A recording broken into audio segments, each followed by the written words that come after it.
Chapter 9.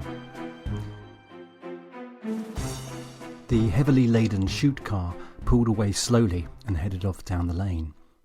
George had been given strict instructions to drive as carefully as humanly possible due to the fact that a £75,000 high-definition camera now hung precariously on one side of it. I say precariously, although our grip, Don, had assured me that not even rabid wild horses would be able to tear the camera off its car mount. There again, Don hadn't been with us earlier in the day to witness George's demonstration of his own inimitable Mad Max school of motoring, and so I was sticking with precarious until the fates proved otherwise. Apart from George and Sarah sat in their respective positions up front, Steve and Toby were snuggled up in a spooning position on the back seat of the car. From this impractical and compromising position, Steve would be directing the action for our first scene containing actual words. It was, after all, a very dialogue-driven script we were attempting to shoot, and so the fact that the actors were going to finally say stuff was, 8 long hours into day one, a bit of a relief for me. Of course, I was hoping George's words bore some relation to the script, but there was no guaranteeing this. Having freshly arrived from his hotel for this scene, via another taxi which somehow I had found myself paying for, George had allegedly been spending his time brushing up on his lines. Scepticism clung to me like damp acrylic pants, however, after overhearing his line rehearsal with Sarah just minutes before they drove off. Sarah was word perfect, while George wandered all over the show. I guessed that the hip flask he was swigging from didn't contain cranberry juice either. "Would have been better if we put the car on a trailer," said Danny, who had joined Don and I in the middle of the road to watch the car's progress. I then could have at least had some control over the shot. "Yes, I know, Danny. Problem was the trailer we sourced wasn't big enough," I replied, acutely aware that in its present tethered state there was no way to adjust the camera in terms of focus or framing. It was running wild and free, and for all we knew it could have already slipped out of position and was now merrily recording blurred images of George's groin. We had tried to squeeze the cumbersome monitor into the back seat of the car so that Steve could see what was being recorded, but this had proved impractical due to the fact that, so as to remain completely out of shot, Steve and Toby were required to lie flat on the back seat, entwined around each other in a lover's embrace. "And at the end of the day, it's all pretty academic, as these shots would be totally unusable anyway," said Danny, underlining his point by glancing in the direction of the rapidly descending sun. Bollocks to that, I thought. We might have the wrong kind of light that wouldn't match the previous shots, but we were definitely going to use something from these takes. It had taken nearly an hour of fanning about to get the camera rigged and ready for this shot, and on top of that, I had also paid a cool £250 for Don to travel down from London just to strap the camera to the car. At that moment, I didn't care if we were shooting by the ebbing light of an arthritic firefly. We were going to get this shot in the can today. "Ooh," said Don with a tinge of alarm in his voice. "What is it?" I asked anxiously. "Ooh," expounded Don, while simultaneously screwing his face into a tight ball of concern. I stared ahead at the chute car, which was now a couple of 100 yards ahead of us, but couldn't see the cause of Don's alarm. "Ooh, he's driving very close to the verge," Don said. "So?" "Well, you see that supporting bar that runs down to the bottom of the door?" Yes," I said. "Well, if it clips the verge with that bar, then it will rip the camera off the car." "Right. And, of course, take the door with it." "I see." Instinctively, I launched myself forward into a desperate pursuit of the car. It would have been altogether more effective if I had calmly alerted Steve on the radio, but unfortunately no one had given him one. It was also one of those occasions when a runner would have been really handy, but then Handy Andy had been reassigned to production duties elsewhere, leaving me the only candidate for such an idiotic dash. As I legged it up the road, I waved my arms in the air and occasionally and futilely shouted, "Cut!" However, my exertions yielded no response, and the car continued on its course, barely centimetres away from an impending camera and near-side door catastrophe. Just at the point the car disappeared around a bend of the road, my mobile rang. "Is that you, Steve?" I panted, slipping down the gears from desperate sprint to steady jog. "No, it's Anne. How's it all going?" "Oh, hiya," I said disappointedly. which wasn't the best way to greet my fiancée. Yeah, it's all going fine, thanks, I managed to splutter while my legs, heavy with vitriolic lactic acid, went into spasm. Did you get my messages? Asked Anne. No, I replied. Fact was, I had been vaguely aware of incoming messages and voicemails throughout the day, but for obvious reasons, hadn't as yet had time to trawl through them all. It's just I need clarification on a couple of DOMs.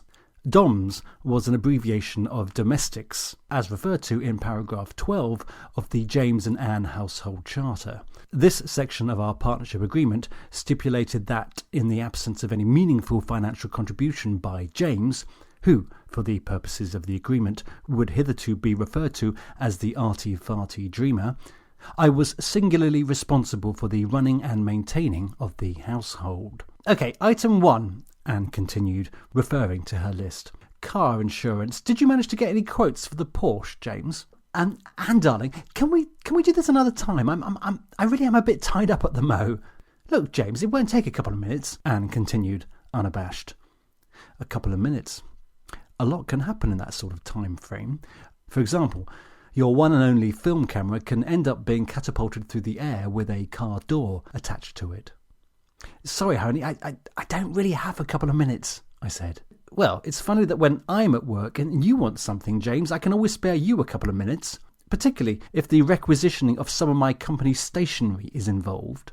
Look, Al's time. Gotta, I said, my best impersonating poor phone coverage voice. Yes, nice try, James, said Anne, pissing all over my childish attempt at subterfuge. Tell you what, give me a call when you're in the mood to play grown-ups. The line went dead, and I considered the concept of being a grown-up. Yep, as a man of 40 years, I must, by most people's reckoning, pretty much qualify as being one of these grown-ups. However, it was difficult at that precise moment to equate grown-upness with my lone, wheezing pursuit of a moving car. What on earth had gone wrong?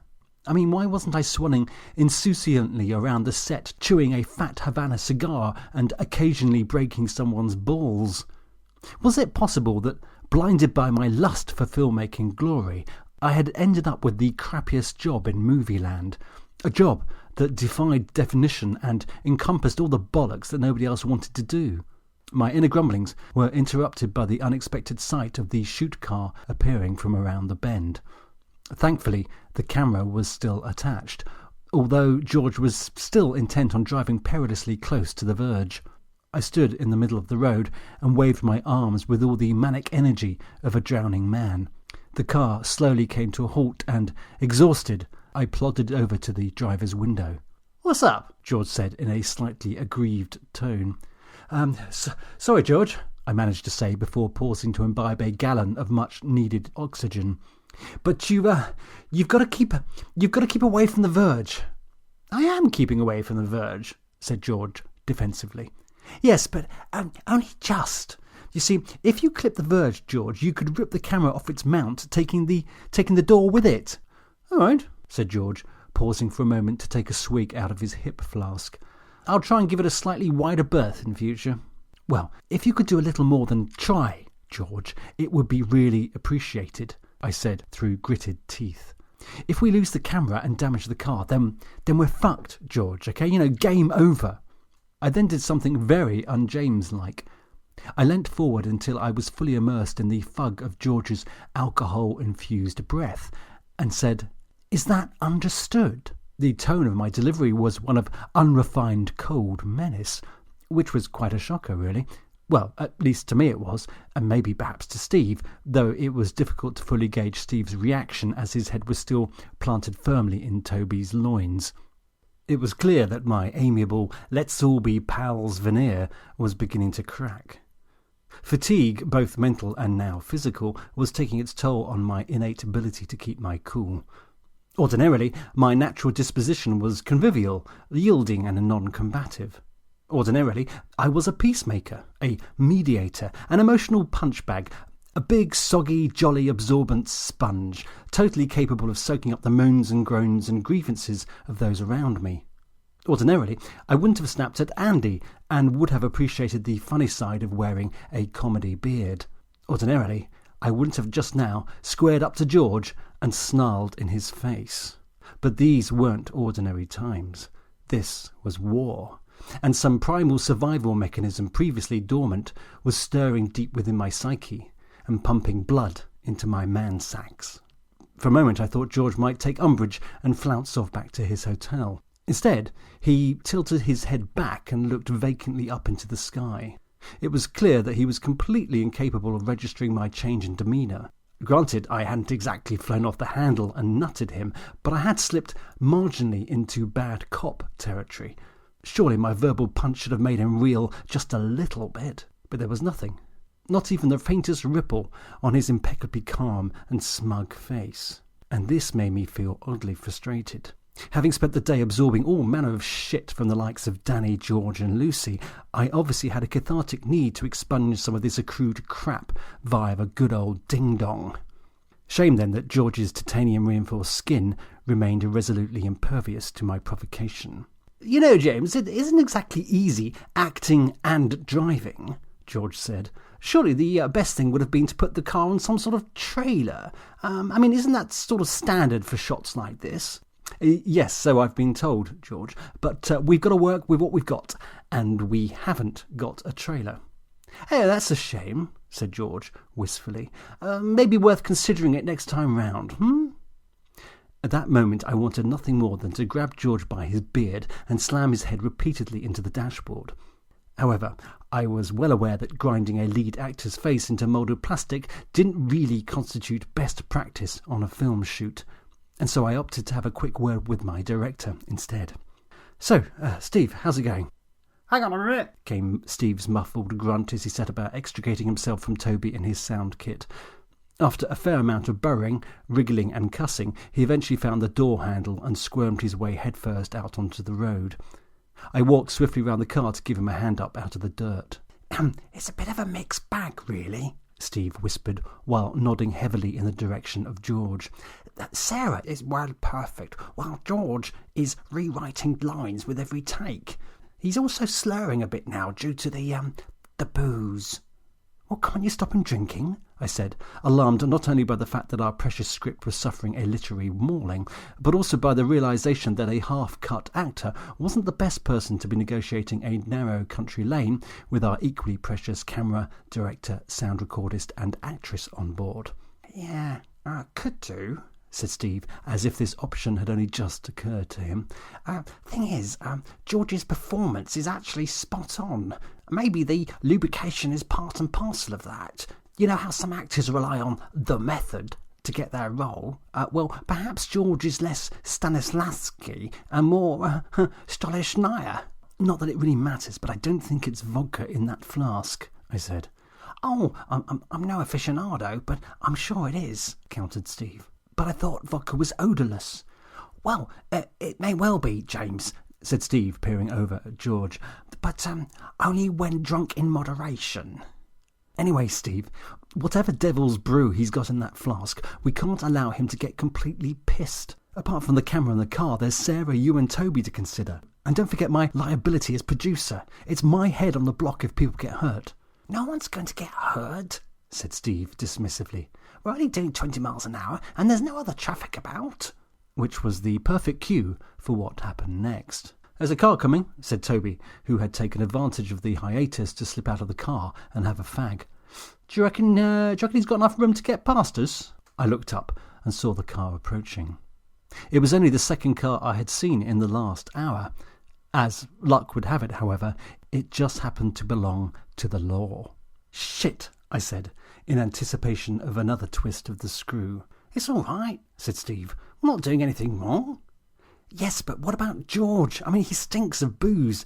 And then there's the camera. Fuck knows what highway law we're in breach of having that thing hanging off the car. And what about permissions for filming here anyway? And..." "Calm down, James," cut in Steve, somewhat bewildered by my sudden spiralling into the depths of frenzied panic. "They'll probably just carry on past us." The police car began to slow down. It definitely wasn't going to just sail on by. "This isn't London, Steve," I said. "They're probably bored shitless and will demand to see paperwork and clearances and permissions and stuff." "They're not the bleeding Gestapo, James. They're the Country Bumpkin Patrol. Look, just tell them we're very important filmmakers from the big city and we haven't the time to chat about the price of corn. Yeah, thanks for the tip, Steve, but somehow I don't really think that's the tack I should be taking. The cop car came to an eventual halt and a surprisingly small police officer stepped out onto the road. Steve glanced in the direction of the ebbing sun, which was now starting to smear the western horizon with a deep, sticky orange colour. We're nearly out of light, James, so do your best to get rid of him, will you? Steve said. Go on, should be easy. He's only a tiddler, he continued in a voice that was just a little bit too loud for my liking. Shh, I hissed. This was just the sort of provocative comment that would get us slammed face down on the bonnet and mace squirted into our eyes. For some reason, I had an extreme and irrational fear of the police and would always come across as idiotically guilty whenever I came into contact with them, even very small ones like the one now poking around our camera mount. I walked gingerly over to the policeman with what I hoped was a smile and not some anxious gurning expression on my face. He was indeed a bit of a tiddler, and knowing what small men in authority can be like when confronted with someone much taller, I stooped down as far as I could until I was in a suitably crushed pose. My hope was this would make Mr. Diddleyplod feel so big and important that he wouldn't need to assert himself by zapping my testicles with his taser. "Afternoon, officer," I said, attempting to break the ice. Unfortunately, due to my self-induced stress, my greeting came out a full octave higher than I had intended and only served to startle him. "Is this your camera, sir?" he eventually inquired, after studying me for a few unsettling moments. Well, it doesn't exactly belong to me," I answered. "So, whose is it then?" "Oh, right, yes. Well, it belongs to a company called HD Impact." The policeman nodded slowly but didn't speak. I decided that some further elaboration was therefore required. "Yeah, they're based just outside Slough. Well, thinking about it, I suppose nearer to Maidenhead, really. Sort of northeast of the town, on a light industrial estate." "So it's rented?" asked the policeman, cutting to the quick before I had time to give him the grid reference and mean annual rainfall for that region. "Yes, exactly." And the car?" "No, it's not mine. It belongs to a garage out towards Aylesbury. I think they're called Davis Service Station or something like that. Now, hang on a minute. It's not Davis. It's So it's also rented?" "Yeah, that's right. I can show you the necessary documentation if you like. Well, I haven't got it on me right this moment, but if you give me an address, I can get copies posted out to you. Or, if you like, I could get them scanned and then..." "It's all right, sir. That won't be necessary, thank you," the policeman said firmly, reinforcing his requirement for me to shut the fuck up by holding up his hand in an unequivocal "please shut the fuck up" gesture. "So what are you filming?" he continued to probe. "Oh, a feature film." "Eh, right, I see," he responded with an unexpected surge of conviviality in his voice. "Sounds exciting?" "Brilliant." A golden opportunity had arrived to distract the copper from his investigative duties with the shiny glitz of movie making. "Yes, it is pretty exciting, actually. Look, why don't I introduce you to some of the team?" Starting with Steve, I then introduced everyone as if I were hosting a glamorous film awards party. Operation Dazzle the Bobby was going swimmingly, right up to the moment George leant out of the car window and opened his mouth. "I'm George Bannister, and I'm playing the lead in this flick. You might, of course, recognise me from the telly." I don't actually," said the policeman, sounding a bit disappointed by the lack of stardust swirling around George's head. "Oh, yes, well, you should," said George, obviously a bit put out. I've been in lots of prime-time stuff, you know." His curiosity stirred, the policeman walked over to George's side of the car for a closer look at our erstwhile star. I blurted uncontrollably, alarmed by the imminent prospect of the copper colliding with a wall of vodka. The policeman gave me a brief, quizzical stare, and then returned his attention to George. "Sorry, sir," he said after a more thorough examination of George's features. Your face doesn't ring any bells." "Well, actually, neither does yours, ossifer," came George's churlish and disastrous reply. Toby caught my eye and mouthed George's slurred corruption of the word officer. I silently mouthed I know in return, and brace myself for the inevitable shit fan outcome. The policeman paused just long enough to annihilate every ounce of goodwill towards us, and then stepped forward until he was only inches away from George. "Sorry, sir, what was that again?" he said curtly. I willed George not to open his mouth and thereby suffocate the policeman with his noxious fumes. For a moment George hesitated, and I hoped against hope that St. Clair had intervened on my behalf and was busy striking him dumb. Alas, my patron saint was otherwise engaged, and it was obvious that the old soak was just revving up for another witty riposte. "I said that I didn't recognise you either, which is strange, really, as I'm a big fan of the boys in blue." The policeman responded with a theatrical sniffing of the air, followed by the inevitable, "Have you been drinking, sir?" Yeah, well, yes, just the one sherry, officer." Yes, we all had one for breakfast, I speedily and desperately interjected. It's kind of a tradition on the first day of filming, in fact. It's a good luck ritual type thing. "Right," said the policeman, comprehensively unimpressed. "If you'd just like to bear with me, I think it might be time to break out the breathalyzer." As he walked back to his car, I swear I saw the bastard perform a little two-step dance manoeuvre. Mind you, George was so banged to rights that a victory roll with multicoloured vapour trails wouldn't have been inappropriate. "Bollocks," said Steve, neatly encapsulating our latest predicament. "We'll never get this fucking shot done now." "Or any shot that requires George to possess a driving licence," I added mournfully.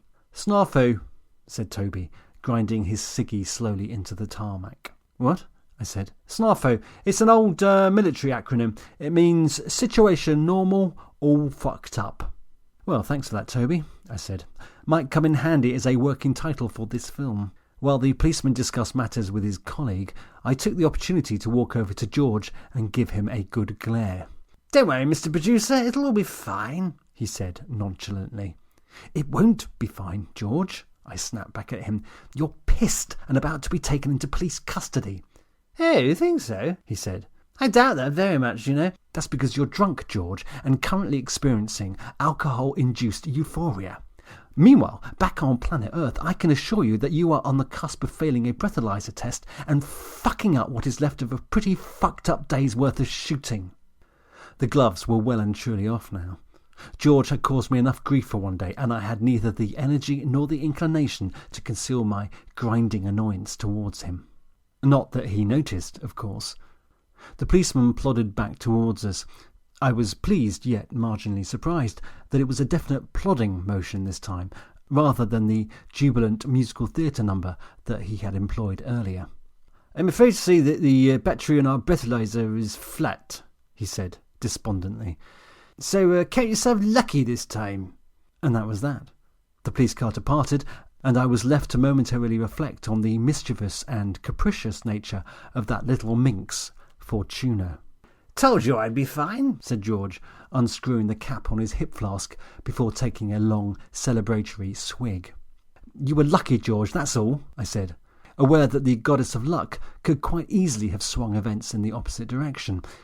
Mind you, it was indeed a totally unforeseen and mightily impressive let-off for George, and therefore us. My sense of relief was marred only by the fact that George had been so damn right about the eventual outcome. "Right, can we get on now?" said Steve. I noticed that Danny and Don were fast approaching us.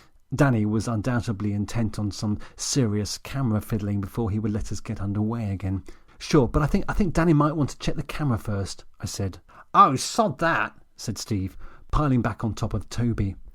"Come on, George, let's do another take." "We'll go, Red Leader," said George, revving the engine with glee.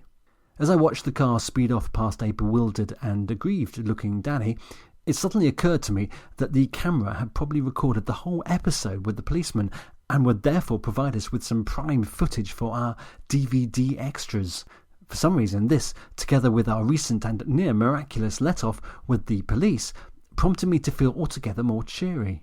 Perhaps, despite all the trials, fuck-ups, delays, more fuck-ups and frustrations of this day, we might still be able to pull this off. "Did anyone turn the camera off when you stopped?" said Danny, clutching a fresh memory card in his hand. "No, I'm sure it just continued recording," I said. Danny looked closely at his watch and then slowly turned to watch the progress of the car. "Well, by my calculations," Danny said, "the memory card ran out about 20 seconds ago." "Are you sure?" I said with alarm. "Yes, I've been timing it on my watch," he said, proudly thrusting his chunky digital watch into my face. "It's the only watch in the world with a stopwatch accurate to 1,000th of a second. So, James, I'm sure. "Right," I said, transfixed by the sight of the action vehicle driving headlong into a heavily ironic sunset. "So what we are observing here, then, is an exercise in complete futility," I continued, queuing Danny up perfectly for the following rejoinder. "What, you mean this film as a whole, or just this shot?" Nice one, Danny." "Siggy?" offered Don, judging the moment to perfection. "I've quit," I said. "Shame," said Don, drawing heavily on his own fag. "I reckon now might be a good time to have one." "You're not wrong, Don," I said. I hadn't smoked for 3 years, which, given my compulsive nature, was an amazing achievement, and one at that moment that I was very happily willing to trash. "Oh, fuck it, let's have one." Don passed me his Marlboro carton. Marlboros, my favourite. "Oh, it's empty," I said, peering forlornly into the empty carton. "Is it? Oh, right, yeah, sorry about that, Gov. I've been chaining it a bit recently." "Snafu," I muttered, before crushing the box with my hand.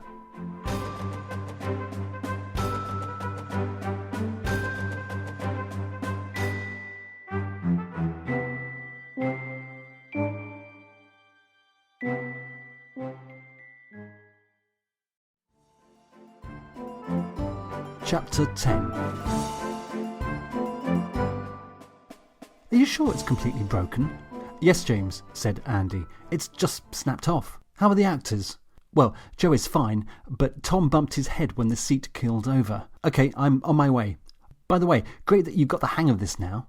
"The hang of what, Andy?" "Using the walkie." "Yes, thanks, Andy. I'll see you in a moment. Over and out."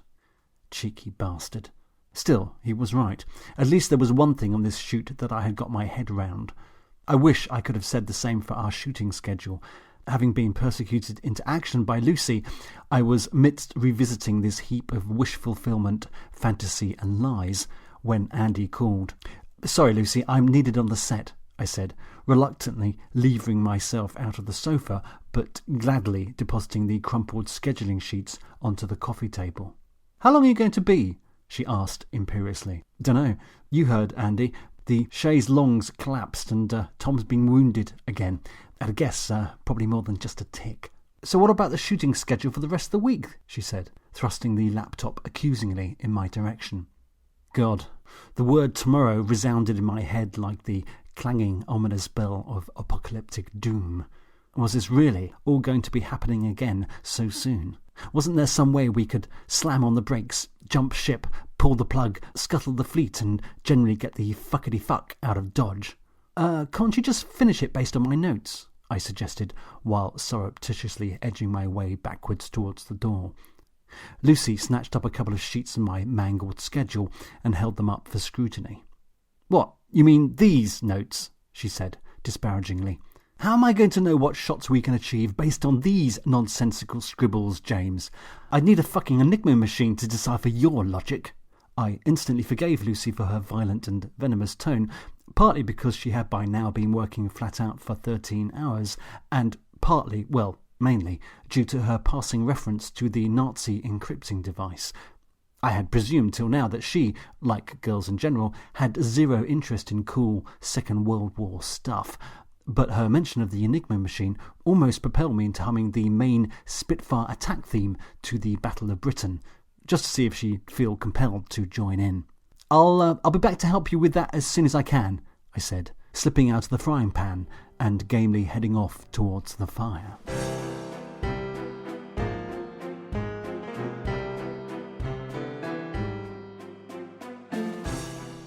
On entering the 18th century drawing room, I registered an immediate atmospheric drop in pressure.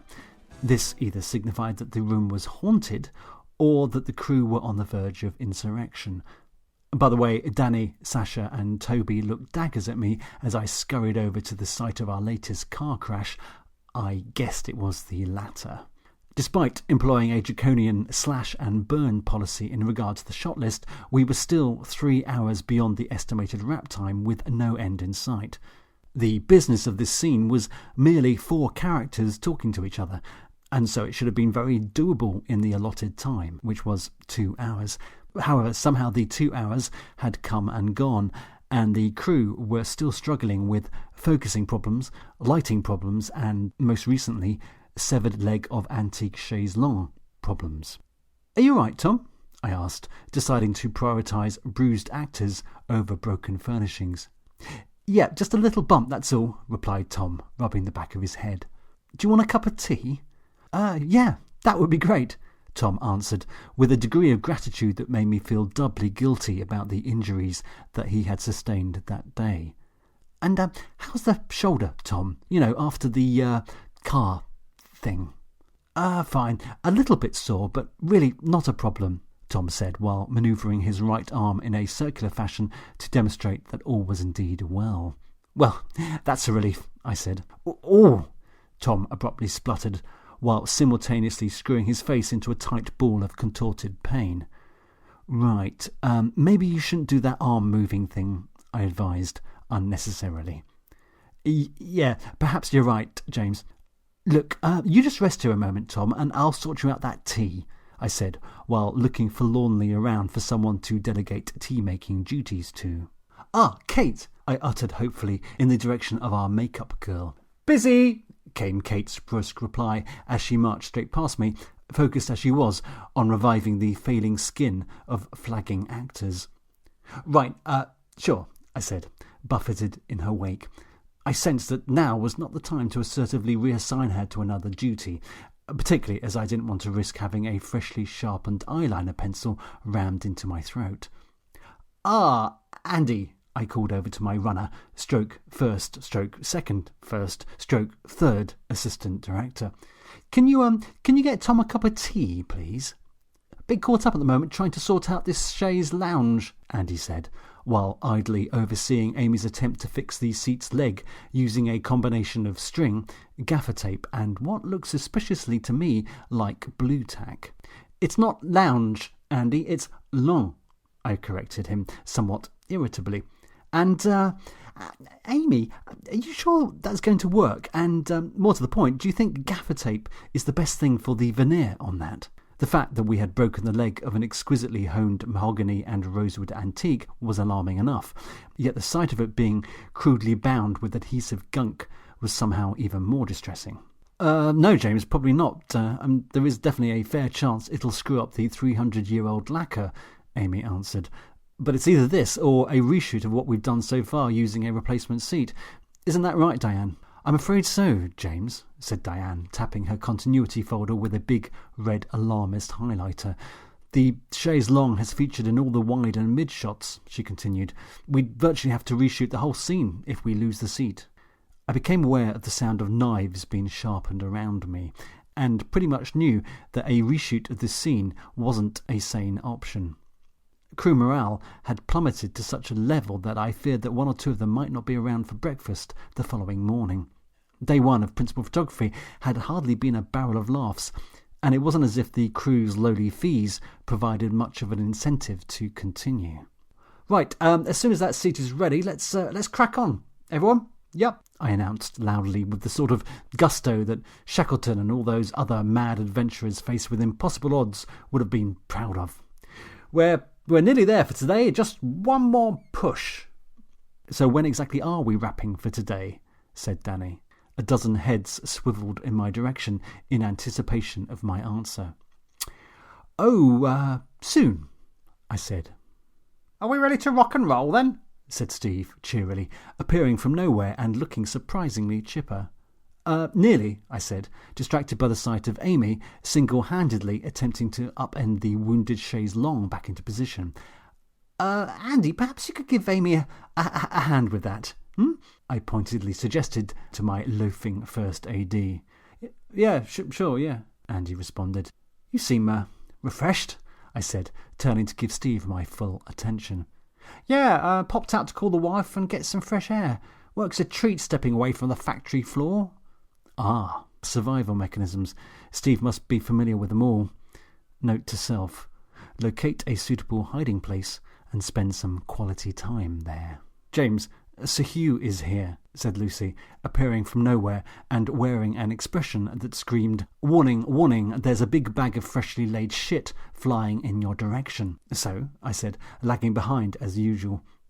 Lucy turned her head slightly and stared emphatically at Amy and Andy's floundering attempt to relaunch the crippled chaise longue back onto the set. Arsecock, of course. As owner of the Palladium mansion we were shooting in, Sir Hugh was hardly going to be best pleased that we had managed to trash one of his antiques so early on in the shoot. We had insurance to cover such mishaps, but it surely wouldn't fill the old boy with confidence in my ability to not decimate his entire collection of antiquities during the course of our stay. "So, are you going to tell him about it then?" asked Lucy. Can't. Not now. If I do, he'll probably insist that we remove it from the set so that we don't cause any more damage. Okay, which is actually a fair point, James, don't you think? She said astutely and annoyingly. Well, yes, but we can't reshoot this setup again.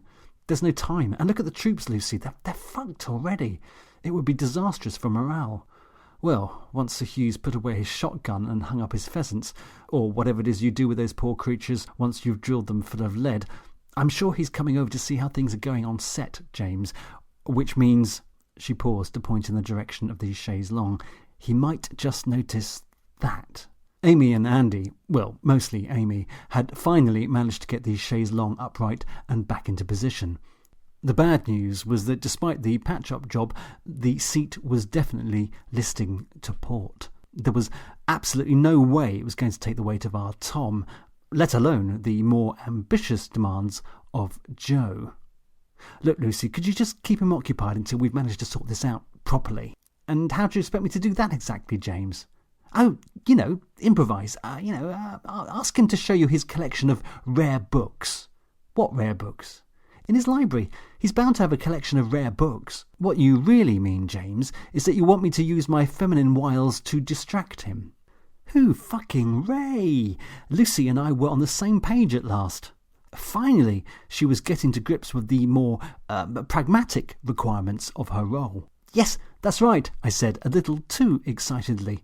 Do some of that flirty, girly stuff, anything to keep him off set.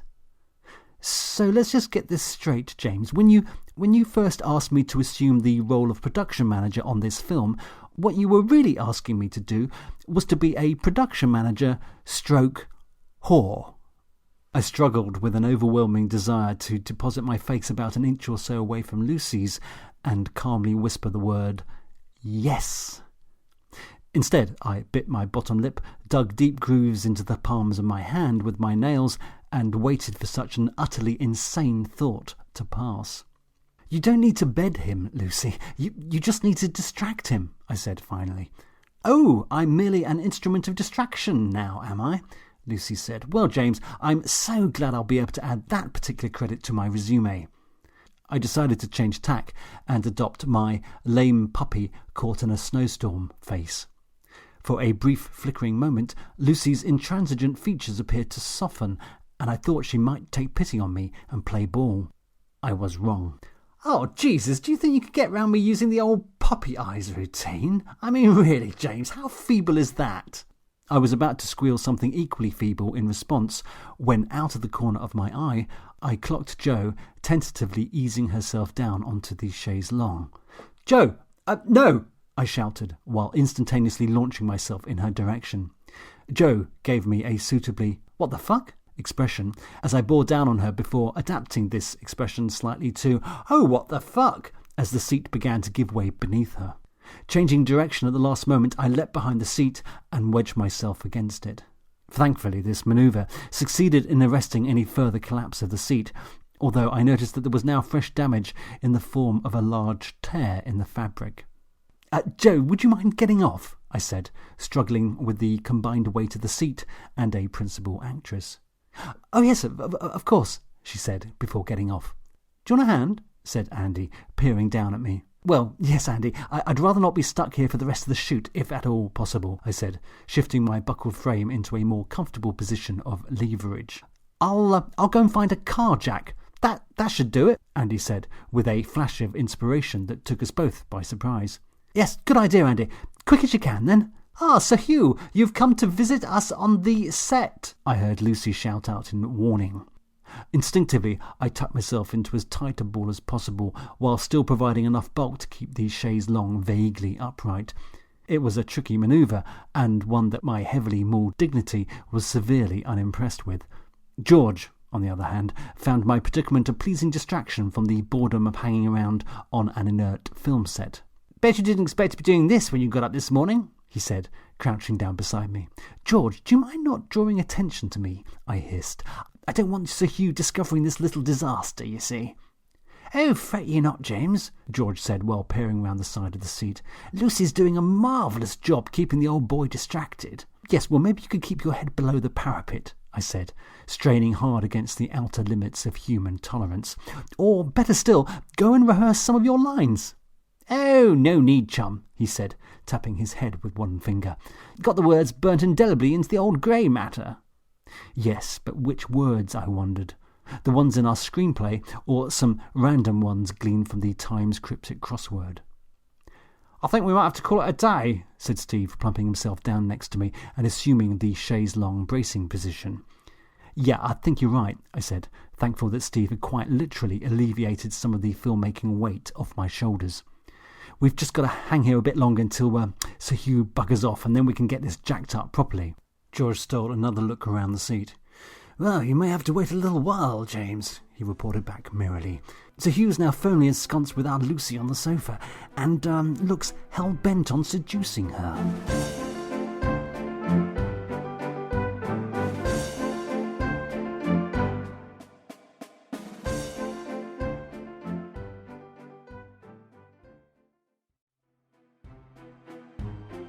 Chapter 11.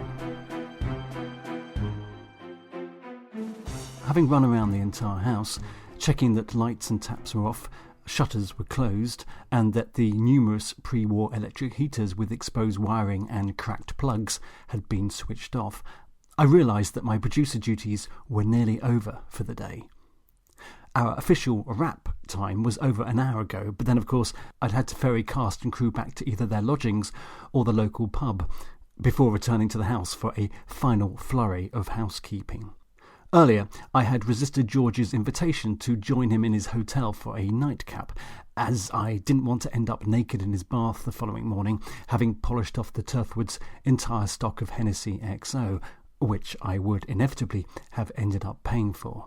However, with the day's horror now behind me, I found myself in aching need of alcohol, and preferably something that could be intravenously dispensed into my brachial artery. Aware that last orders at the local pub would soon be called, I dashed over to the library where I had left Steve watching the rushes. Fancy a drink? I said, bursting into the room with obscene urgency and a splutter of saliva. Came Steve's muffled and nonsensical response. He was curled up in a slumber position deep within the voluptuous folds of a large armchair. A few feet away, a monitor was gamely playing out the scenes from the day's shooting. As Steve twitched back into consciousness, I watched transfixed as the shoot car drove straight towards Tom. I knew, of course, that Tom would spring out of the way at the last moment. After all, I was there and I had the brown pants to prove it, but even so I remained gripped with horror as the car bore down on him and hurtled straight towards camera. It certainly was a thrilling and immensely credible shot, but then it was credible because some half-cut, mad bastard of an actor had actually got close to killing Tom and half our crew. I had a grim, sickly feeling that this shot would make the final cut, which meant that I would forever be telling audiences that we achieved it through some magic of cinema bollocks, rather than admitting that it was captured via the magic of snafu. Do you fancy nipping down to the pub for last orders? I said. Would love to, James, but I need to carry on checking these rushes, Steve said wearily. Well, don't stay up too late. It's a 7:30 call time tomorrow. Can't wait, Steve mumbled dryly, while continuing his losing battle to prevent the chair from digesting him whole. OK, well, here's the call sheet for tomorrow, I said, retrieving a screwed-up piece of paper from my back pocket and handing it over to him. It's mainly interiors, so maybe it'll be, less fraught than it was today. Yes, maybe, said Steve, with a mirthless grin that suggested otherwise. You've got your storyboards prepared for those scenes then, have you, Steve? I said, tentatively, slightly concerned that Steve hadn't so much as glanced at the call sheet during its fleeting journey from his hand to being wedged down the side of the chair. Yes, Mother, he replied sardonically. The storyboards are all over there in my file, he said, pointing in the direction of an empty coffee table. Oh, hang on a minute, he continued, peering forlornly around the room. It must be about here somewhere. Don't worry, Steve, there's really no need to show me, I said, taking a furtive peek at my watch and realising that I had only 25 minutes to get to the pub before it stopped serving. Oh no, here it is, he said, lifting a buttock and levering out the file from underneath him. Now what are those scenes we're shooting? He said, twisting awkwardly around as he sought to exhume the call sheet from the director-eating chair. Honestly, Steve, I'm sure you've got it covered, I said, beginning my retreat towards the door. Abruptly, Steve's file dropped onto the floor, spilling out its contents onto the carpet. One particular sheet of paper had wafted in my direction, obliging me to halt my exit and stoop down to pick it up. I noticed that the A4 sheet was divided up into 8 boxes, with each box, in theory, featuring a graphical representation of a scene in the film. This was part of Steve's storyboard, a handy filmmaking tool designed to act as a visual guide for shooting a scene in the film. Though on closer examination, I wasn't quite sure how Steve's version was going to help him. The first box contained a couple of crudely drawn stick people and what looked like a stick dog, or pig, or perhaps mutant pig dog. It really was very hard to tell. The second box just had a couple of trees, half a car, and a big arrow pointing skywards towards a large cloud with a smiley face on it. All the other boxes were completely blank. Here you go, I said, handing over the sheet. Oh, thanks, said Steve, pausing to give the sheet a quizzical glance. Are you sure this is mine? Well, it just dropped out of your file, Steve, so I guess it must be. Funny, I don't remember doing this, said Steve, looking genuinely confused by his Dali-esque handiwork. What do you think this is, James? He continued, pointing at the picture of the mutant pig dog. No idea, Steve, I responded tersely. Quite frankly, I couldn't give a fuckity-fuck what incomprehensible scribbles Steve had drawn. I was aware that I probably should have given a certain degree of fuckity-fuckness about the worryingly incomplete and deranged state of Steve's storyboard, but my need for lashings of booze outweighed pretty much everything at that point. I mean, is that a dog or a pig? Continued Steve, oblivious of my desperate need for vodka-induced oblivion. Honestly, I've got no idea, I said, making for the door. I don't recall there being a pig or a dog in the script, Steve continued to muse. Well, you should know. You wrote the fucking thing, I thought, somewhat unkindly. Anyway, sleep well, Steve, and I'll see you tomorrow at 7:30, I called out as I sprinted to the main door and bolted out into the darkness.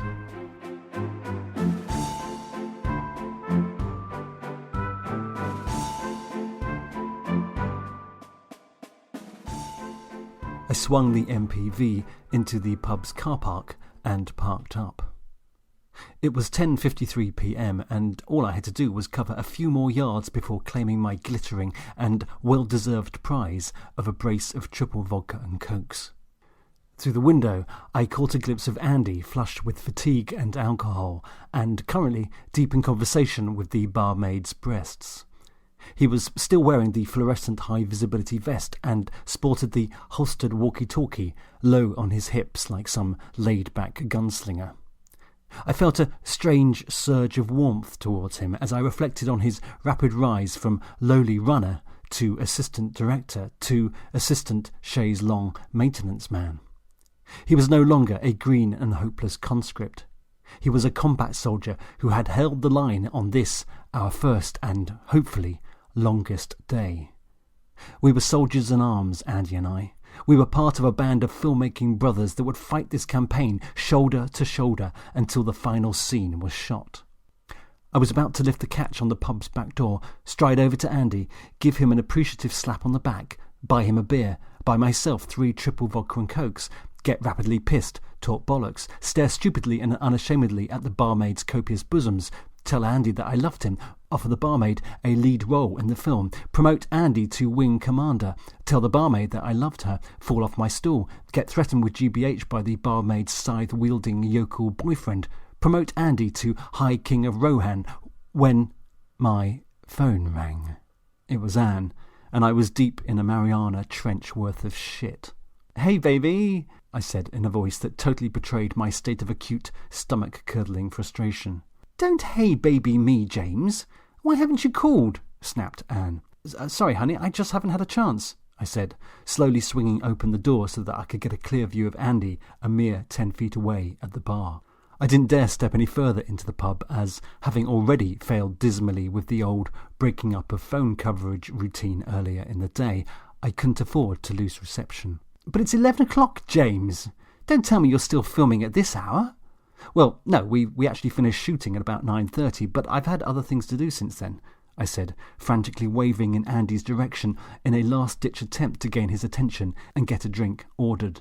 "What sort of things?" said Anne. "Oh, film stuff." "No, I don't know, James. Please feel free to expound about this film stuff that you mentioned and why it has prevented you from giving me, at the very least, a short, cursory call. Honestly, it was just a load of things I had to do after we had wrapped. Look, Anne, I'm sure you don't want me to bore you with all the details." Bull, red rag, humongous, bloody mistake. "No, really, I'd love to know what has been so important that you couldn't put in a quick call before bedtime," continued Anne. "Look, Anne, can I call you back in about 20 minutes? I've still got a couple of things I need to attend to." I glanced at my watch. It was 10:58 p.m. In desperation, I hit the mute button on my phone and called out to Andy. Andy turned and gave me a drunken, lopsided smile. "Andy, can you order me a large vodka and coke, please?" I squawked, while reinforcing my request with an unnecessarily complex mime. Andy's smile broadened and he stuck up 2 thumbs in acknowledgement. "You see? Band of brothers. No one gets left behind in this fighting unit." "Attend to?" sneered Anne, picking up on my phrase. "My, how grown-up you sound these days, James." "Yes, well, making a feature film is pretty grown-up stuff, actually, Anne," I answered, just a little bit too defensively. "Really? What, and being responsible for 3 lifestyle magazines isn't, I suppose?" "Hang on, I'm not saying that at all. Well then," cut in Anne, "what are you saying, James?" "What? I'm not saying anything, particularly," I protested, utterly flummoxed. "Well, maybe that's your problem, James," said Anne. "What? That I'm not saying anything?" "Exactly." I paused for a moment to try and untangle a very large knot that had formed in my brain. I was hopeless at these contretemps with Anne, and always found myself on the back foot, clumsily parrying away her incisive jabs. Not that this little ding-dong was merely about my failure to ring her earlier. I knew that there were deeper underlying issues bubbling away here, issues to do with our future, issues to do with her work, issues to do with my long-term inability to convert my creative ambitions into something as useful as hard cash.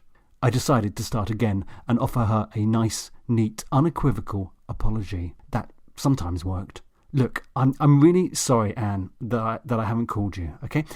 It was unthinking and selfish of me." "Yes, well, too late for an apology now, Buster," she replied. "I've got an extremely early start tomorrow and should have been in bed by 10, so big thanks for that." "Oh well, worth a shot." "Time, gentlemen, please," called out the pub landlord while clanging a very large ship's bell above the bar. "Are you in a fucking pub?" yelled Anne like a banshee on crack. No," I said, just about truthfully. "You are? I just heard someone calling time at the bar." No, I'm not," I bleated. "I'm just on the threshold." "Well, fine. You just go and get pissed with your new film crew buddies and don't worry about finding out how my day has gone. Jesus! Great to know where your priorities lie at the moment, James. Obviously not with me." Right, that was it. Enough was enough. It was time to get off the ropes, dust off my gloves and put up some kind of defence. "Hang on a minute, Anne. It's been a fucking stressful day, and I honestly haven't had a spare moment to think of anything else but keeping the wheels on this goddamn fucking film. I really could do with some support and understanding at the moment. Boy, that felt good. I really must let rip more often. It was about time I'd stood up for myself and showed Anne that I was more than just her live-in housekeeper. The phone remained satisfyingly silent, and I allowed myself a flicker of a smile as I pictured Anne down on the canvas and struggling to catch her breath after being walloped by my swift uppercut. "Sorry, did you say something?" said Anne, sounding distinctly more irritated than vanquished. "Didn't hear a word of that due to your shit reception." Great, so much for my glorious knockout punch that would redefine the balance of power in our relationship forever. I contemplated having another go, but the moment had passed. Probably, alas, for good. "Oh, nothing, I was just saying how sorry I was again," I said. "Well, as I said, too fucking late. I'm off to bed now, so do enjoy your pint." Gosh, that was fun, and what a fitting end to such a stressful day. Still, it was over now, and there was nothing to stop me having my drink. I opened the door and managed all of a couple of yards towards the bar before something big, hairy and beer-soaked intercepted me. "Hello, old chap," slurred George, wrapping a beefy arm around my shoulders and virtually knocking me off my feet. "And any chance you could give me and Chesna a lift back to the hotel?" he added, tightening his bear-like grip on me. Chesna, who I recognised as the surly receptionist from the Turfwood Hotel, was similarly enveloped by George's other arm, which meant that all three of us were now virtually head-to-head in an intimate scrum, which was very unsettling. "Yes, but after all the excitement of today, I felt like popping out for a few jars with the locals, so me and old Chesna here got a cab. Have you two met, by the way?" Yes, briefly," I said, giving Chesna an awkward smile. "Of course you George's driver, no?" said Chesna, barely millimetres away from my face. Right, time to clear up this ongoing misunderstanding once and for all. "No, look, Chesna, as I explained to you and your colleague earlier, I am the producer, the boss, le grand fromage, if you will." "Oh, of course, yeah, producer, this I remember you saying." "Yippee! We had a breakthrough. Someone called the Foreign Office and let them know that a potentially bloody international incident has been averted." "But what is this cheese thing you say? Is this something that you produce?" No. Le grand fromage is just another way of saying, "Hey, that's right, old girl," guffawed George loudly. "James here is one of our country's finest producers of cinematic cheese." At that moment, I thought I might actually cry. Fortunately, however, the idea of sobbing into George's armpit was sufficiently repellent enough to pull me back from the brink.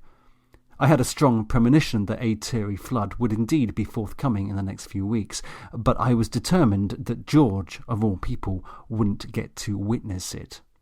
"So, are you happy to drop us back then?" said George, finally releasing me.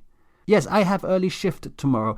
Must get Sleep of Beauties soon," added Chesna.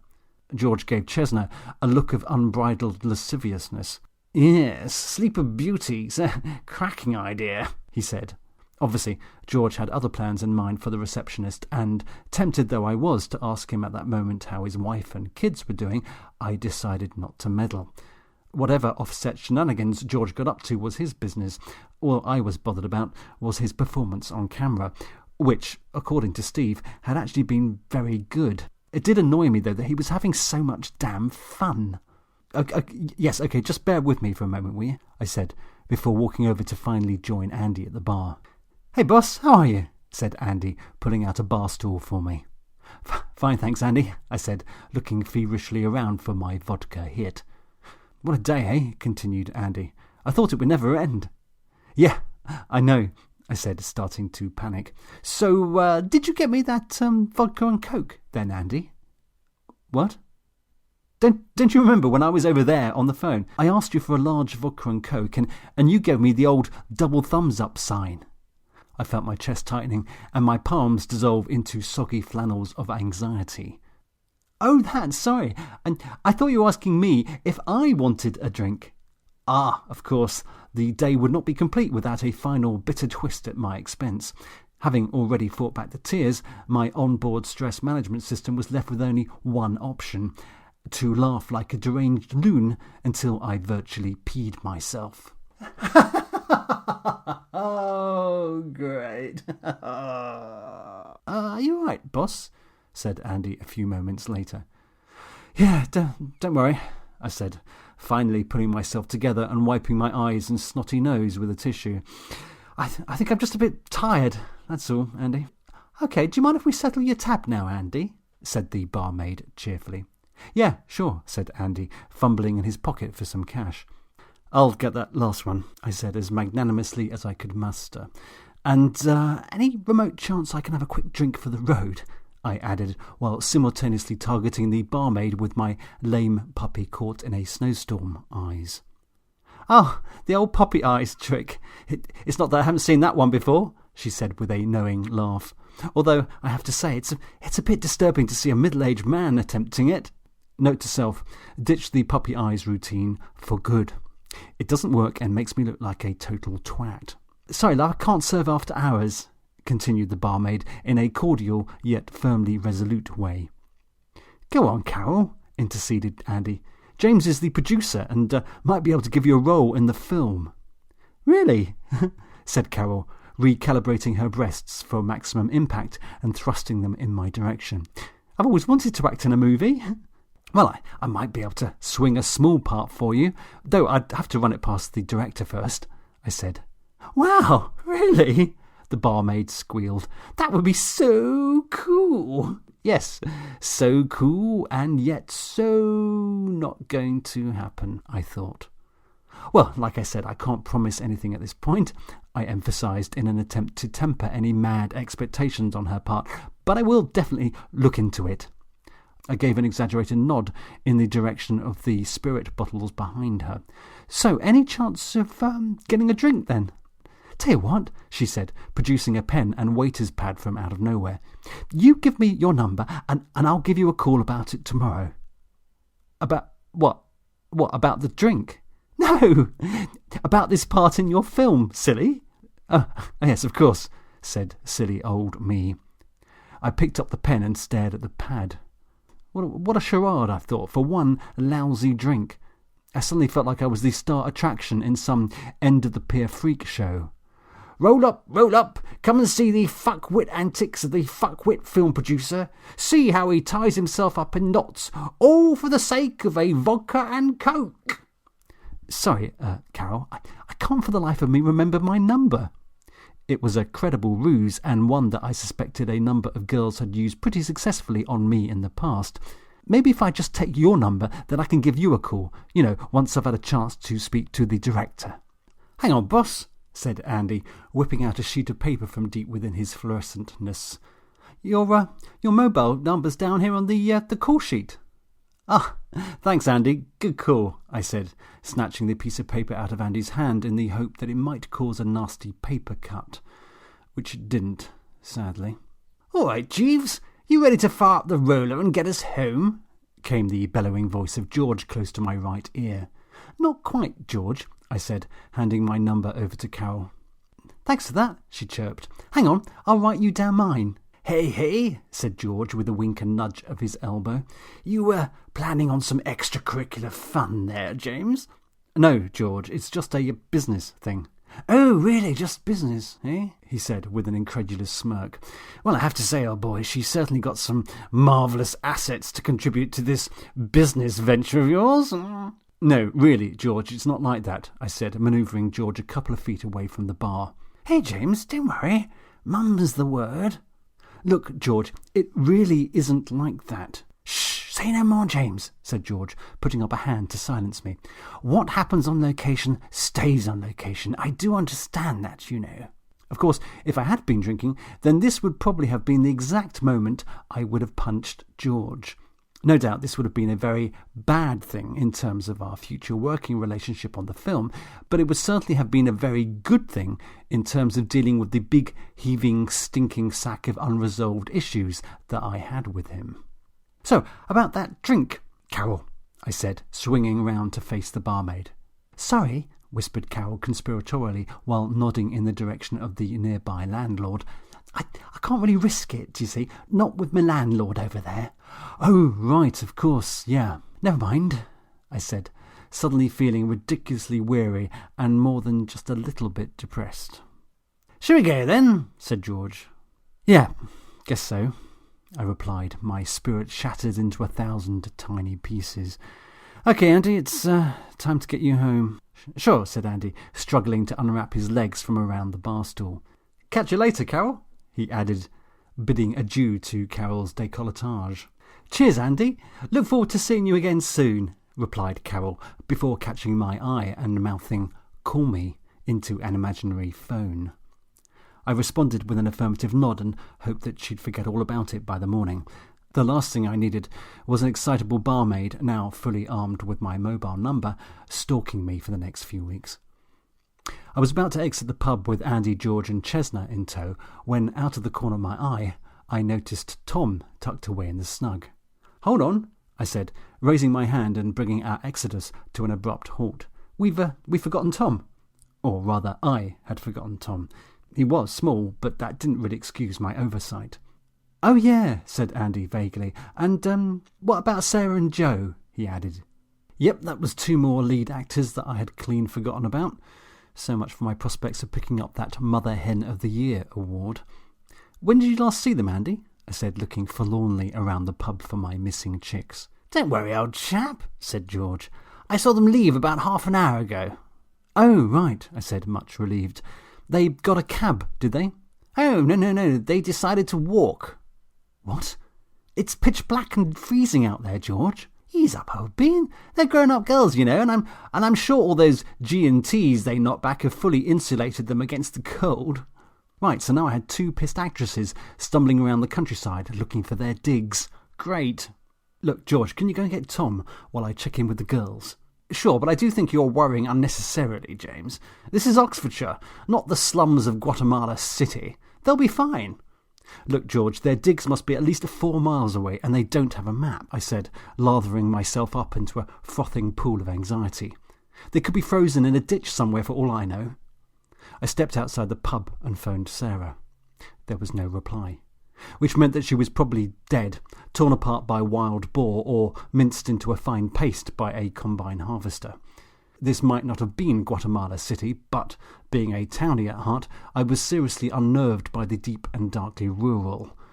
In my mind, wild things with big teeth lurked behind every hedgerow, and all farmers were crazy, gun-toting, banjo-playing hillbillies. I feverishly checked the call sheet for Joe's number and dialed. Hi, who's this? Answered Joe, sounding breathless but distinctly jovial. It's James. Just checking that you and Sarah are, okay. Oh, we're fine, she said, easing my immediate concerns. I suddenly heard the call of something wild and predatory down the phone. It was probably just an owl, but my imagination opted instead for a large, salivating wolf with a particular appetite for actresses marinated in gin. So, whereabouts are you? I said. There was a pause while Sarah checked her immediate surroundings. We're in a field, she answered. Do you know where you're going? Yes, Dad, she sighed. I've got a map thingy on my phone and our B&B is on it. We're heading that way now. Via a field? Yeah, we thought we'd go off-piste. Surely you mean off-piste, came the more distant voice of Sarah, followed by cacophonous peals of laughter. So you're heading to Western Lodge, right? I said, carefully double-checking the accommodation list on the call sheet. Oh, no. We're heading for Western House. Is that wrong? Before I could reply, there was a muffled cry from Sarah. Hang on, said Joe. Is that Sarah? Is she all right? Alarmed, I pulled my ear against the phone and braced myself for the sound of much frenzied tearing and chomping of flesh. She's fine, sniggered Joe. She's just tripped over a goat and fallen into a water trough. Fucking funny. Yes, fucking hilarious, I thought. So Sarah was now virtually guaranteed to get hypothermia. Brilliant. Not exactly the sort of rest and recuperation that I hoped they get in preparation for the following day's filming. This was just the sort of scenario that I wanted to avoid like the plague, and the very reason why I had decided to ferry the actors, in particular, to and from their digs in the first place. It wasn't to make them feel all squishy and special. It was to make sure that they were there, on time, and in one piece for the shoot. Look, better hang up now, James. My battery's running low, said Joe. OK, Joe, but can you just check that Western Lodge is on your phone? Yeah, don't worry, I'll find it, she said breezily. See you in the morning. Oh, and can you text me when you get safely back? Joe? Too late. She had already hung up and was no doubt in the process of fishing Sarah out of a fetid pool of goat piss water.